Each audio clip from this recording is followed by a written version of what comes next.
চাকরি বাকরি করেন না, প্রথমে তিনি কিছু লিজের পুকুর নিয়েছিলেন, আস্তে আস্তে বড় আকারে পরিসর মাছের পরে একটা স্বর্ণ পদক পাইছে।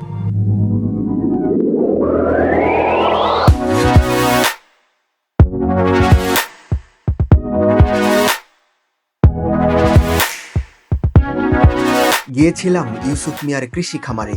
প্রায় ৭০ বিঘা জমিতে মাছ, সবজি এবং গরুর প্রজেক্ট আছে এখানে।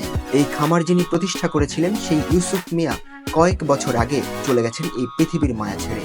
দায়িত্বে থাকা বিশ্বনাথ দাস আমাদেরকে জানালেন দারুণ সব তথ্য। ফার্মটা টোটাল কতটুকু জায়গার উপরে আছে? ৭০ বিঘা জমি প্রতিষ্ঠা করছিলেন কৃষিবিদ মোহাম্মদ ইউসুফ আলী। না পড়াশোনা ছিল কোথায়? ময়মনসিংহ কৃষি বিশ্ববিদ্যালয় থেকে।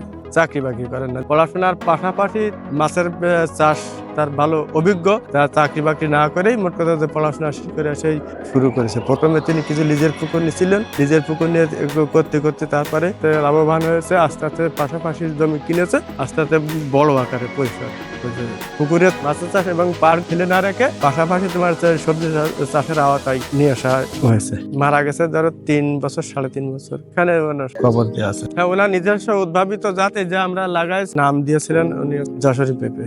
উনি যে একটা স্বর্ণ পদক পেয়েছিলেন এই বিষয়ে আপনি জানেন কি? 90 সালে মাছের পরে একটা স্বর্ণ পদক পাইছিলেন।